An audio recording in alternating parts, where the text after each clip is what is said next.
जय सिया राम, जय सीताराम, जय हिंद, जय भारत। आज मैं आप लोगों को प्रश्नावली 13.2 का क्वेश्चन नंबर 3, निम्नलिखित आंकड़े किसी गांव के 200 परिवारों के कुल मासिक घरेलू व्यय के बंटन को दर्शाते हैं। अब इसमें आगे जो क्वेश्चन है बहुत लंबा है।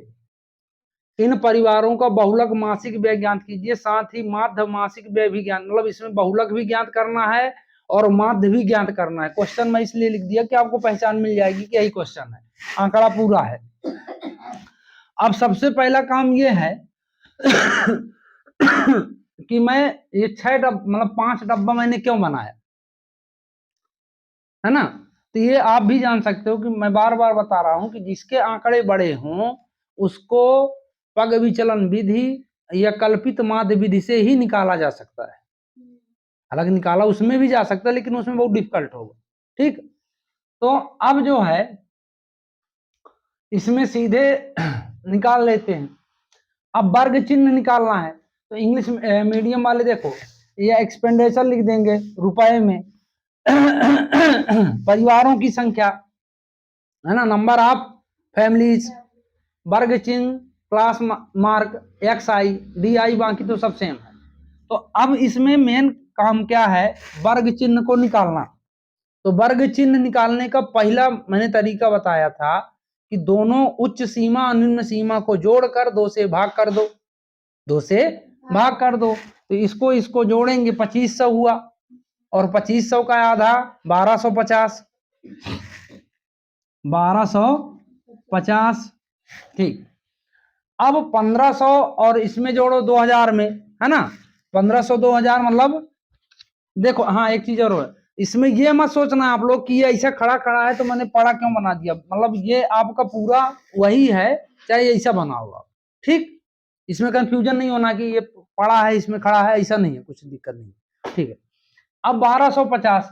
अब इसमें मैंने एक तरीका और बताया था कि अगर छोड़ो आप पहले यहां मिला लो, सब में अंतर सेम है क्या, 5 5 5, सबका 500 का अंतर है, इधर भी 500 का अंतर है, मतलब कुल मिला के इसमें 500 ऐड होगा।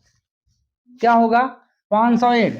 तो 1250 में 500 जोड़ दिए तो 1750, फिर 2250, फिर 2750, फिर 3250, फिर 3750, फिर 4250, फिर 4750। समझ गए बात को इतना, मतलब एक आंकड़ा पहले आप देख लेना कि डिफरेंस बराबर होना चाहिए। ये तरीका तब अपनाना जब दोनों का डिफरेंस है सेम हो, इसमें आपकी समय की बचत और गड़बड़ी भी नहीं होगी, क्योंकि काटने कूटने में कहीं दिक्कत हो गई तो वो नहीं होगा। ठीक, अब इसमें कल्पित माध्य हमको चुनना पड़ेगा, ठीक है ना। तो कल्पित माध्य अगर देखा जाए, देखो तो ये आंकड़ा कितने हैं, 1 2 3 4 5 6 7 8, 8 का आधा कितना होता है 4, 8 का आधा कितना होता है 4। तो 2750 जो है ये बीच में फंस रहा है, ऐसा दिमाग लगा लेना। ये ए हो गया, अपना क्या हो गया ए। अब 1250 में 2750 को माइनस करना है, 1250 में 2750 को माइनस करना है। तो देखो एक्स आई पहले लिखा जाएगा, मतलब ये संख्या पहले लिखी जाएगी, बात समझना, और ये संख्या क्या है बाद में लिखी जाएगी। ठीक, बात समझ में आ रही ना। तो अब जब इस बात समझ में आ रही ना कि भाई देखो एक्स आई जैसे ऐसा समझो 1250 और फिर माइनस लिखा जाएगा 2750, है ना। माइनस वो 2750 से ही होगा, 1250 से नहीं घटेगा 2750, 2750 से 1250 घटेगा। ठीक है, लेकिन मैथ की भाषा में ऐसा इसको लिखेंगे हम।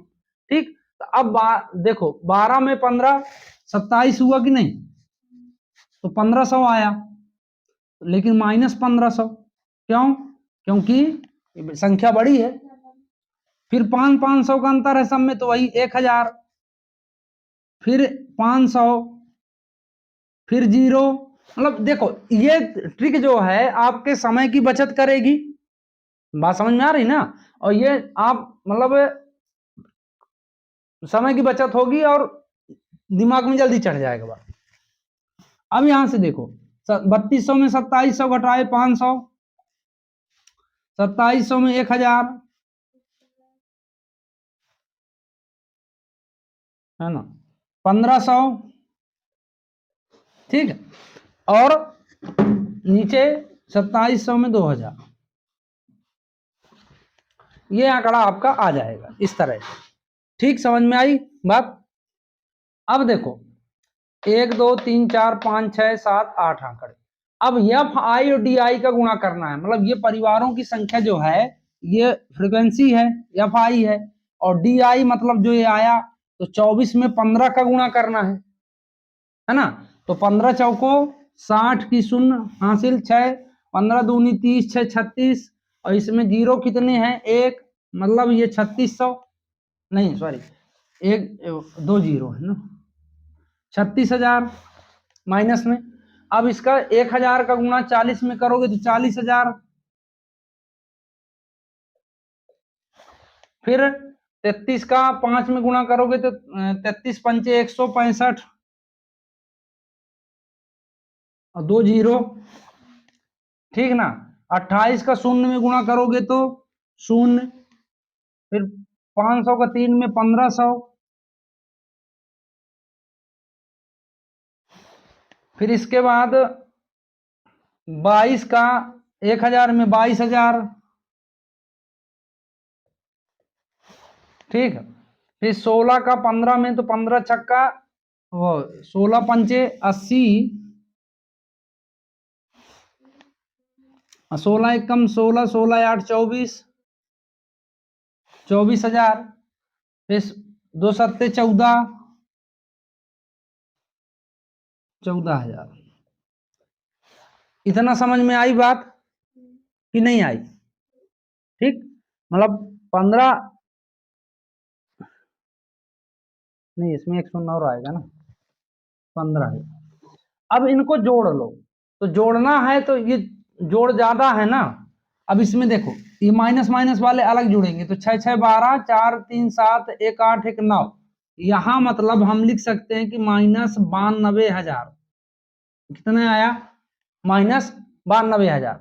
अब इसको जोड़ो तो 15 12 37, और 37 और 4 41 और 20 61, 61 4 65 10 75, ये आया आपको 75,000। ठीक, अब 75,000 बड़ा है कि 92,000? तो 92,000। अब इसमें हम लिखेंगे यहां, ये आपका हो जाएगा sigma F I D I, ठीक है, और इसको जोड़ेंगे तो 200 आएगा यहां।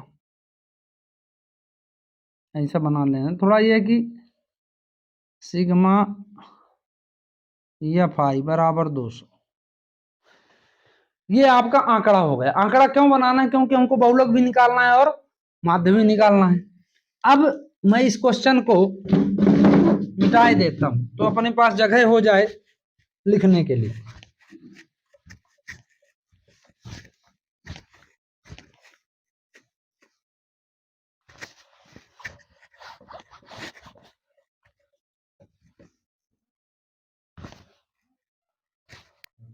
अब ये देखो, इसको घटाने पर -17,500 आया। अब ये आपका अब बहुलक का नंबर है, तो बहुलक बराबर यहां से लिखते हैं बहुलक z बराबर L plus F1 minus F0 अपान 2F1 minus F0 minus F2 into H।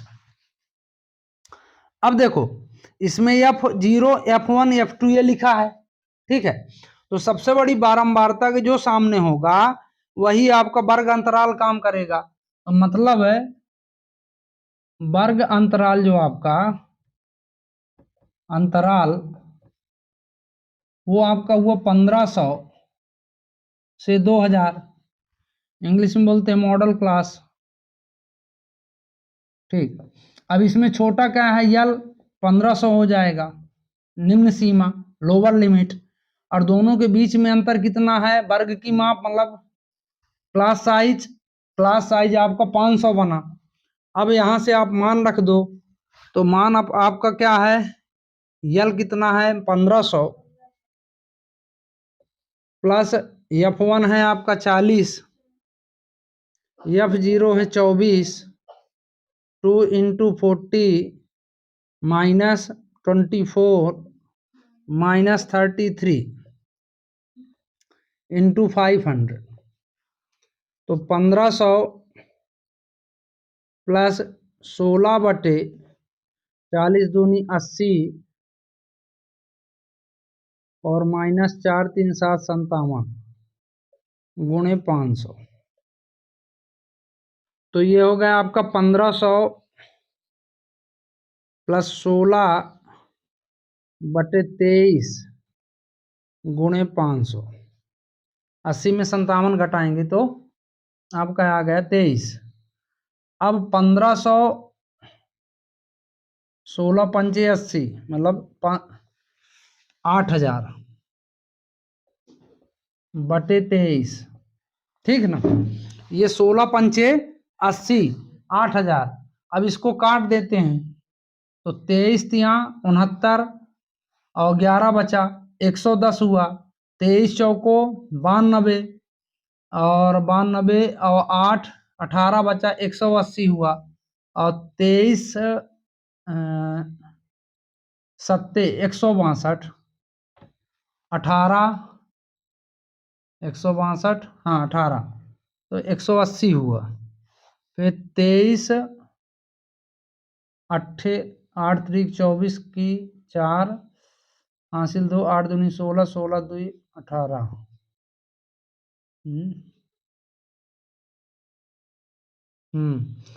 23 रुक जाना गड़बड़ हो गया। 23 तिया 69, 11 बचा 110 हुआ। 23 चौको 92, 18 बचा 180 हुआ। 23 सत्ते 162, 7 3 21 7 3 21 की 1 हासिल 2 7 दूनी 14 14 116 161 होगा सॉरी, तो 161 हुआ। अब 161 19 तो 190 हुआ, तो 90 हुआ तो 8 बार गया। 184 6 हुआ 60 हुआ। 23 दूनी 46 है ना, और 46 4 50 14 हुआ। अब 14 है तो 140। अब 23 चौको 92, 23 पंचे 115 और 23 छक्का 6 3 18 की 8 हासिल 1 6 दूनी 12 1 13 6। अब इसके बाद इसको आप चूंकि जो तीसरी संख्या है आपकी पॉइंट के बाद वो 6 से बड़ी है, वो 5 से, तो 347.83 कर सकते हैं। इसको 6 हटा दो और 3 कर लेना, ठीक। अब इसको जोड़ दो तो ये 1847.83 आपका आंसर आ जाएगा, ठीक। इस तरह बहुलक निकालना है। देखो सबसे पहले मैं आपको फिर समझाता हूं। जैसे मान लो आपको माध्य और बहुलक दोनों दिया गया, तो आप आंकड़ा देख लो। अगर आंकड़ा बड़ा है, बड़ा आंकड़ा है, तो वो पग विचलन विधि और कल्पित माध्य विधि से ही निकलेगा, एज्यूम्ड मेथड और स्टेप डेविएशन मेथड, ठीक है। तो दो ही से निकलेगा। प्रत्यक्ष विधि से काटने में दिक्कत होगी, बड़ा सवाल जाएगा। निकलना तीनों से एक है आंकड़ा, एक है आंसर। तो उस तरह का आप डब्बा बना के पहले से तैयार कर लो। फिर इसके बाद माध्य निकाल लो, जितने का मान का उपयोग हो लेके, और बहुलक निकाल लो। बहुलक निकालने के लिए सबसे आसान तरीका कि बारंबारता की सबसे बड़ी संख्या देखो। बारंबारता वाली लाइन की सबसे बड़ी संख्या देखना है। जो सबसे बड़ी संख्या हो वही F1 है, और उसके ऊपर वाला F0 F2, बाकी सूत्र में रख देना, काटना कूटना आंसर, ठीक। तो इसी आशा के साथ कि वीडियो आपको जरूर पसंद आएगी, तो चैनल को लाइक सब्सक्राइब शेयर जरूर कीजिए। जय हिंद, जय भारत।